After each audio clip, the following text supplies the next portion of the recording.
Okay, so we're back, and what we're going to do here on wet oil painting, the original wet on wet oil painting, is we're going to put some more purple down along in here. Here's where the water's going to start.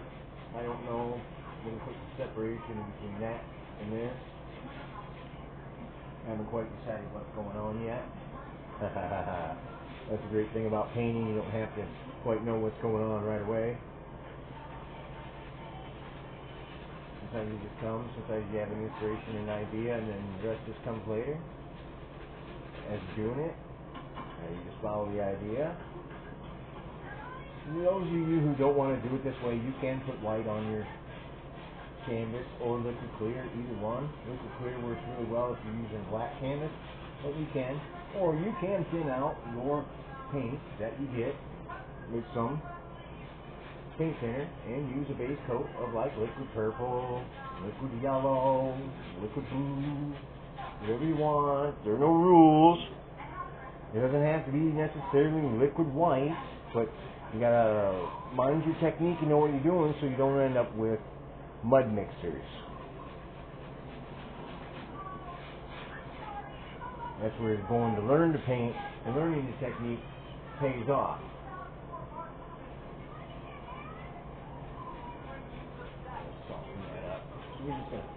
We're just going to soften all this now, all the way across. We're just going to soften it. So we're just going to soften all this real nice and light. Don't go real heavy, so nice and light. Soften it up.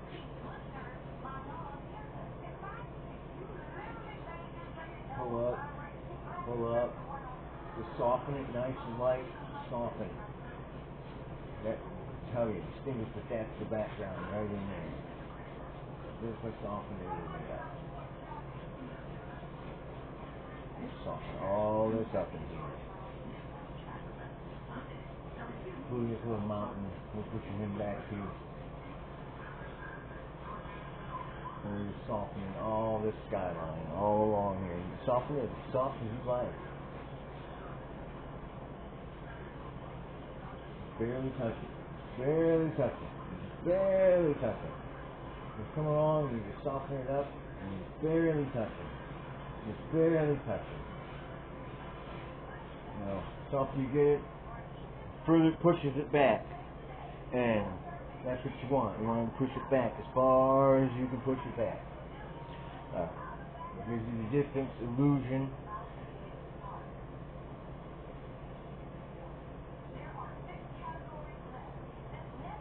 As you paint, things get larger as they come toward you, and darker. Remember that too. So, I think we're done on the skyline here. Now, once you decide you're done, you cannot go back into it. So, let's say you decide you want to put a little bit more sun in here. Just maybe a tad bit more of that sun. So, we're going to dip into our yellow ochre here. We're just going to add a little bit more of that sun here. It's going to be kind of dingy. That's okay, because the sun's not bright. First thing when it first breaks the horizon.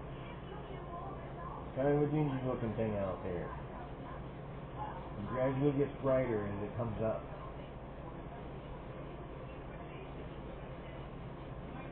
Gradually gets brighter as it comes up. So, with me telling you that, we're going to add some white right along, all along in here. So it gradually gets brighter as the sun comes up. So we're just going to, just a little bit, you don't want to overdo it because you're going to brush it all in and you're going to swing it out and soften it. You just want a nice little, don't be afraid to hit that little sun in there with a little bit of that white. Forget where you put it now. It's kind of like a blur right now. And that's okay. So we're going to take our dry brush here. And we're just going to soften this back. See? Maybe I'm still not satisfied with what I got going on here. So I'm going to dip in this brighter yellow with my finger. And I'm going to finger paint. Just kind of like we did over here with the moon. We're just going to finger paint really lightly in there. There's the sun coming up on the horizon. Just maybe he's just peeked over like that. And we're just going to fade that away here.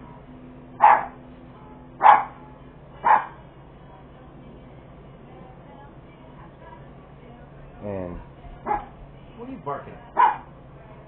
We'll be back in just a moment.